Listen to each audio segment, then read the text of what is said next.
Yo, what's up YouTube? My name's RO and this video is about the richest man in Babylon, and this chapter is the 5 laws of gold, and I'm going to read it to you. I wrote it here. I wrote the whole book here, my own book, so I can read it to you. There's a lot of information. Just listen. The 5 laws of gold. A bag heavy with gold or a clay tablet carved with words of wisdom. If thou hadst that choice, which would have had chosen, by the flickering of the light, the fire of the desert shrubs, the sun-tanned faces of the listeners gleamed with interest.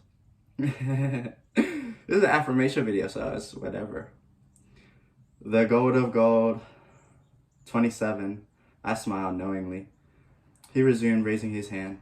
Here are the wild dogs out there in the night, the howl and the male and everything that you see. It's full of hunger, yet we feed them, and what do? Fight and strut. They fight and strut some more, giving no thought to the morrow that will surely come. Just so it with the sons of men. Give them a choice of gold and wisdom, and what do? They ignore the wisdom and waste the gold. On the morrow they wail because they have no more gold. Gold is reserved for those who know its law and abide by them. This person here drew his white robe and closed about his lean legs for a cool night while the wind was blowing, because he knew he served upon faithfully a long journey, because he cared very well for the camel, because he toiled uncomplainingly across the hot sands of the desert. Because thou fought bravely and the robbers that took his car to despoil my merchandise, I will tell this tale this night, the tale of 5 laws of gold. Such a tale as though never has happened before, with deep attention to the words I speak. For you grasp their meaning and you heed them. In the days that will come, you shall have much gold. He paused impressively. Above a canopy in the blue stars was a brightly crystal clear sky of Babylon. Behind the group of loomed their faded tents, tightly staked against the possible desert storms. Beside the tent were neatly stacked bales of merchandise covered with skins. Nearby the camel herd sprawled in the sand, some chewing themselves contentedly, others snoring, and the horse discord that had lasted too long spoke of the chief packer. We took up the wisdom to guide upon the morrow, when our service with the shall and it should be ended.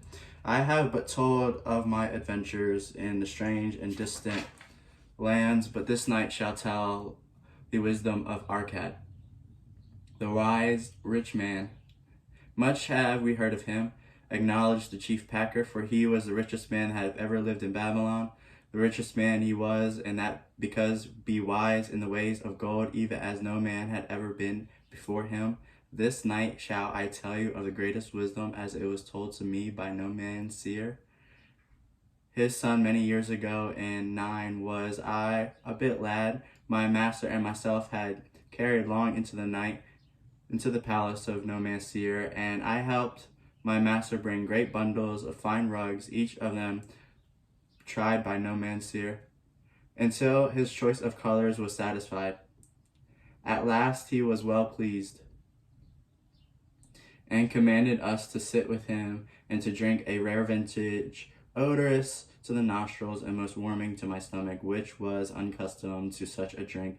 Then did he tell in this tale of the great wisdom of Arkad, his father, even as I shall tell it to you. In Babylon it is the custom, as you know, that the sons of wealthy fathers live with the parents in the expectation of inheriting an estate. Arkad did not approve of this custom. Therefore, when no man's seer reached man's estate, he sent for the young man and addressed him.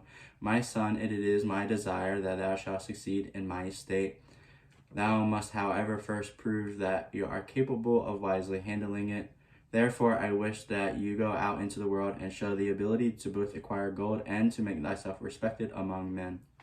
To start the well, I will give them 2 things in which I myself was denied when I started as a poor youth to build upon a fortune.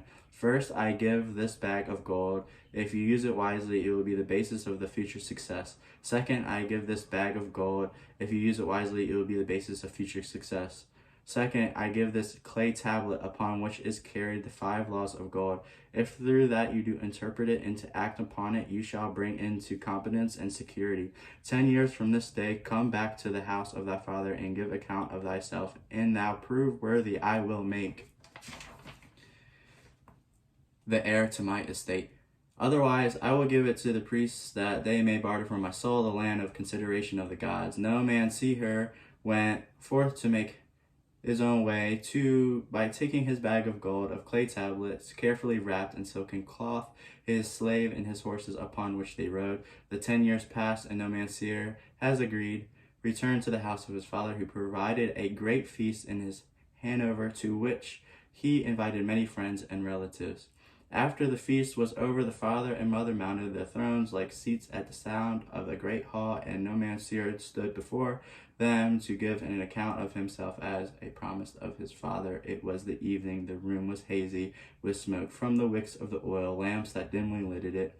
Slaves in the white woven jackets and tunics fanned the humid air rhythmically with long-stemmed leaves. A slightly diligently colored scene. The wife of no man seer and his 2 young sons, with friends and other members of the family, sat upon rugs behind him. Eager listeners, my father began, I bow before thy wisdom. 10 years ago, when I stood at the gates of manhood, thou made forth become a man, insistent upon remaining on a vessel to the fortune. Thou gave me a liberal of the gold, thou gave me liberal of thy wisdom, of the gold, alas. I must admit of the disastrous handling. It fled indeed from this inexperienced hand, such as a wild hare flees at the first opportunity from the youth who captures it. The father smiled and diligently and continued, my son, the tale interests me here in all the details. I decided to go to Nain, as it was a growing city, believing that I might find there opportunities. I joined a caravan, and among its members made numerous friends, 2 well-spoken men who had most beautiful white horses, as a fleet of the wind among the skies. We journeyed the whole time in complete confidence that Nain was a wealthy man who owned a horse so swift that had never been beaten.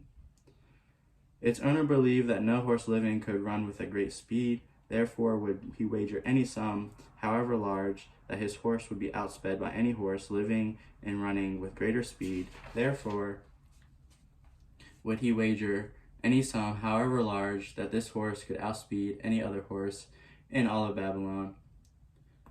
Compared to their horses, some, my friends, said it was but lumbering ass that could be beaten with ease. They offered as a great favor to permit me to join with them in a wager.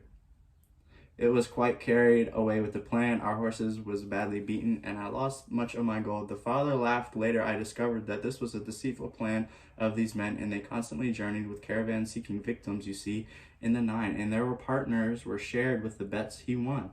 This shrewd deceit taught me my first lesson in looking out for myself.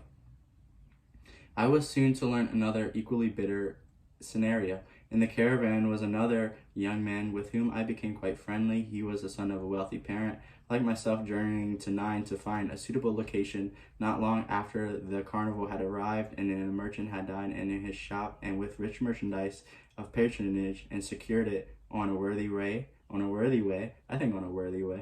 saying that we would be equal partners. But first he meant to return to Babylon to secure his gold. He prevailed upon me to purchase the stock with my gold, agreeing that this would be later to carry on our adventures.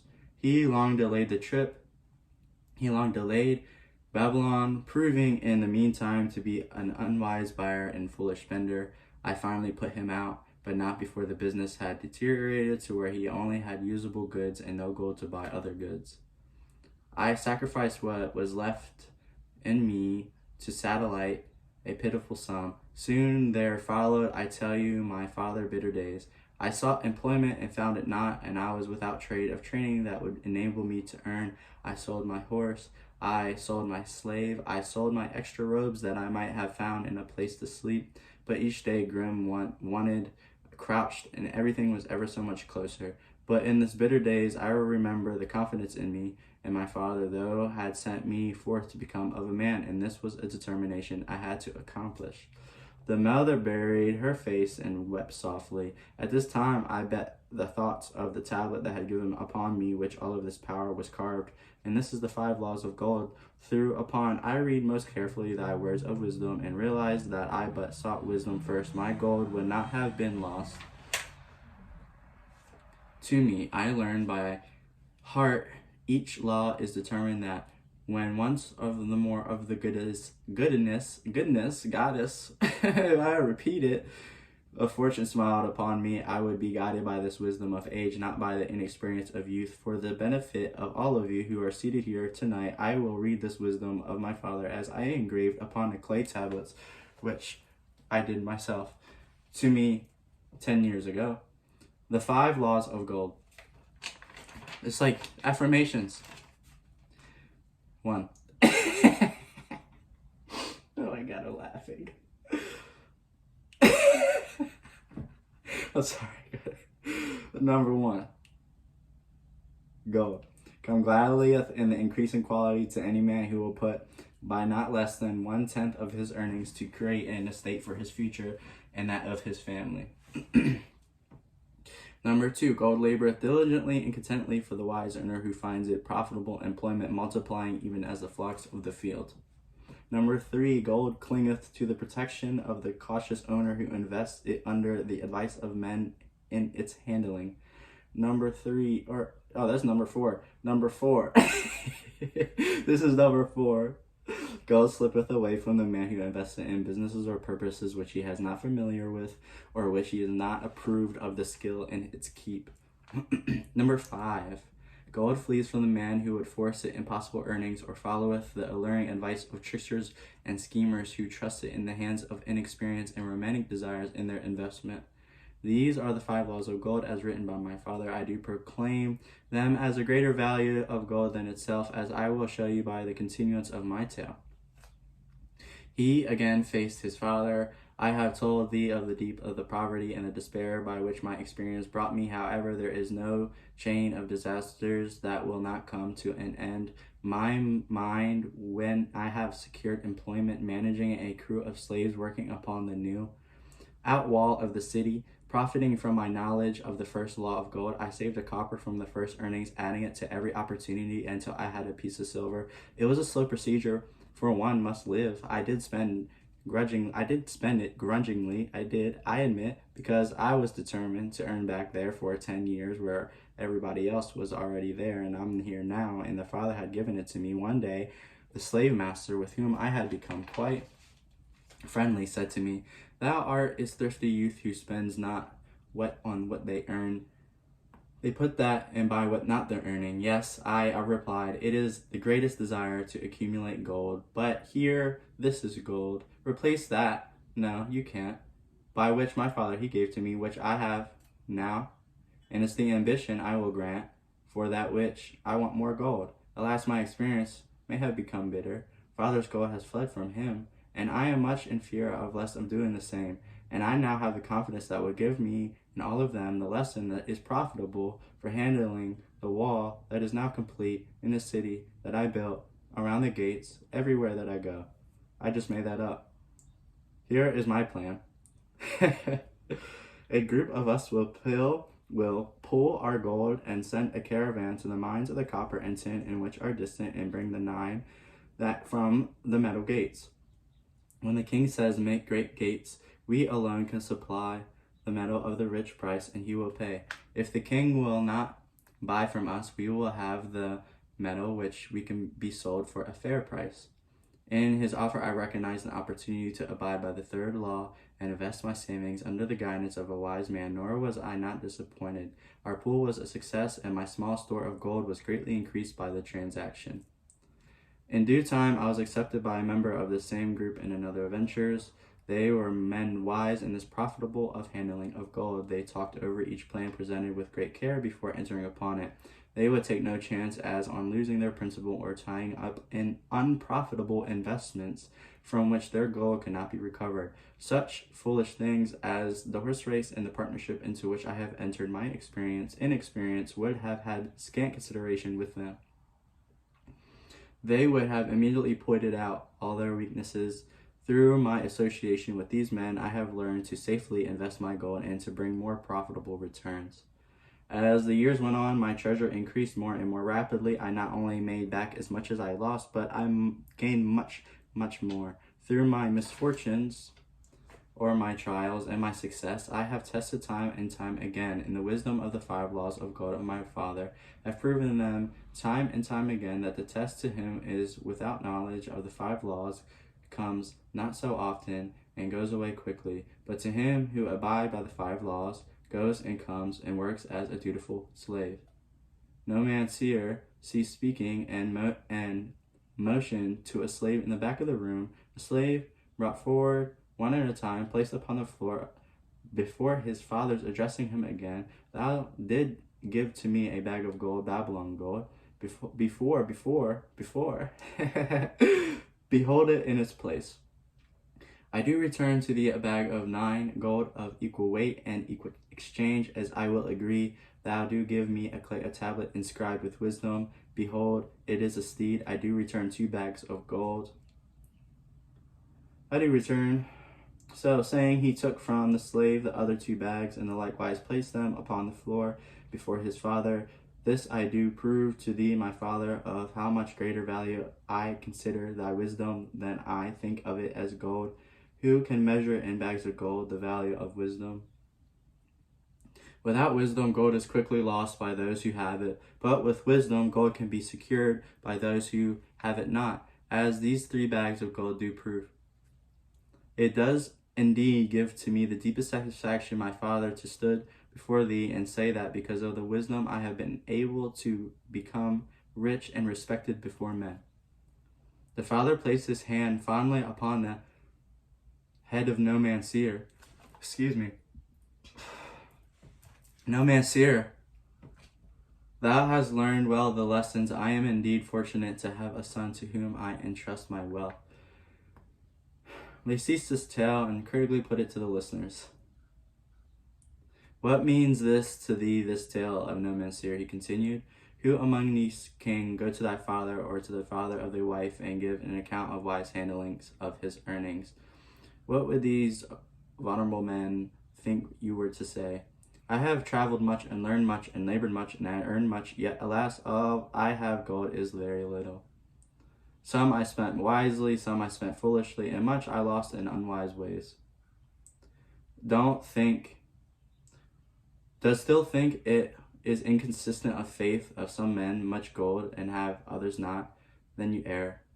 Men have much gold when they know the 5 laws of gold and abide by those. Because I learned the 5 laws in my youth and abide by them, I have become a wealthy merchant. Not by some strange magic did I accumulate my wealth. Wealth that comes quickly goes the same way.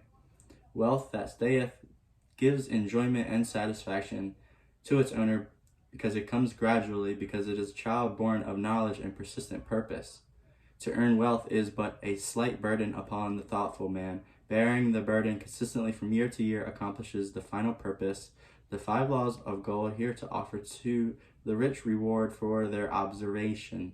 Each of these 5 laws is rich with meaning and less than overlook. This is the briefness of the saying of this tale. I will now repeat them. I just repeat them. I do now know that each, because you can't go to the library. I do know that by each now in the youth I see their value and will not be content until I know them word for word. Goldeth cometh rapidly in increasing quantities to any man who will put by not less than 1/10 of his earnings to create a estate for his future and that of his family. Any man who will put by 1/10 of his earnings consistently and invest it wisely will surely create a valuable estate that will provide an income for him in the future and further guarantee safety for his family, in case the gods call him to the world of darkness. This law always says that gold cometh quickly to such a man. I can truly certify this in my own life. The more gold I accumulate, the more readily it comes to me in increased quantities. The gold which I save earns more, even as yours will, and its earnings even more, and this is the working out of the first law. The second law here of gold. Gold laboreth diligently and contentedly for the wise owner who finds its profitable employment multiplying even as the flocks of the field. Gold indeed is a willing worker. It is even eager to multiply when opportunity presents itself. To every man who has a store of gold set by opportunity comes for its most profitable use. As the years pass, it multiplies itself in surprising fashion.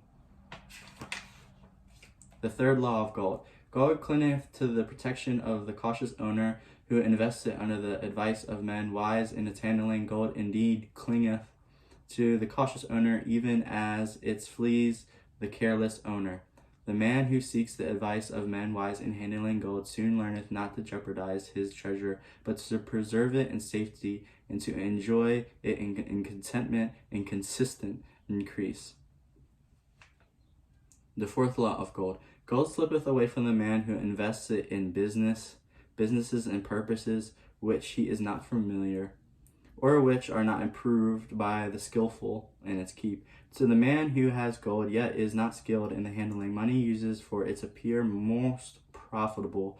Too often these are fraught of danger and of loss, and of properly analyzed by wise men, shown small possibility of profit. Therefore, the inexperienced owner of gold who trusts to his own judgment and his own investments in his businesses or purposes with which he is not familiar, too often finds his judgment imperfect and pays with his treasure for his inexperience. Wise indeed is the invest person whose treasures under the advice of men skilled in the ways of gold. The fifth law of gold. Gold flees from the man who would force it to impossible earnings or followeth the alluring advice of tricksters or schemers who trusts it to his own inexperience and romantic desires in investment. Fanciful propositions that kill that person. Adventure tales always come to the new owner of gold. These appear to endow his treasure with magic powers that will enable it to make impossible earnings, yet heed the wise men for rarely understanding the risks and lurk behind every plan to make great wealth suddenly. Forget how that rich man of 9 who would have taken no chance of losing than the principle of tying it up in unprofitable investments. This ends my tale of the 5 laws of gold. In telling it to thee, I have told the secrets of my own success. Yet there are not secrets, there are truths which every man must first learn and then follow who wishes to step out of the multitude that, like you wild dogs, must worry each day for food to eat. Tomorrow we enter Babylon. Look, see the fire that burns eternal above the temple of Bel. We are already in sight of our golden city. Tomorrow each that we shall have gold, the gold that has so well earned by the faithful services. 10 years from this night, what can you tell about this gold? If true men among you who, like no man's here, will see a portion of their gold to start for themselves in a state and be thenceforth wisely guided by the wisdom of Arcad. 10 years from now, 'tis a safe wager, like the son of Arcad. They will be rich and respected among men. Our wise acts accompany as through life to please us and could help us and the community expansion. Just as surely our unwise acts follow us, plague and torment verse. Alas, they cannot be forgotten. In the front rank of the torments that do follow us are the memories of the things we should have done, of the opportunity which came to us and we took not. Rich are the treasures of Babylon, so rich no man can count their value in pieces of gold. Each year they just grow richer and grow more valuable. Like the treasures of every land, they are more rewarded and rich rewarded, awaiting those men of purposes who determine to secure just their share. And the strength of thy own desires is a magic power. Guided this power, this knowledge of the 5 laws of gold, and thou shalt share the treasures of Babylon. Alright, that was the 5 laws of gold. My name is R.O. and I hope you're listening. A lot of things there. Just use your imagination, think about it, repeat it. You don't have to understand everything that I just said, but you know. Anyways, my name is R.O. and that was the 5 laws of gold. I'll talk to you later.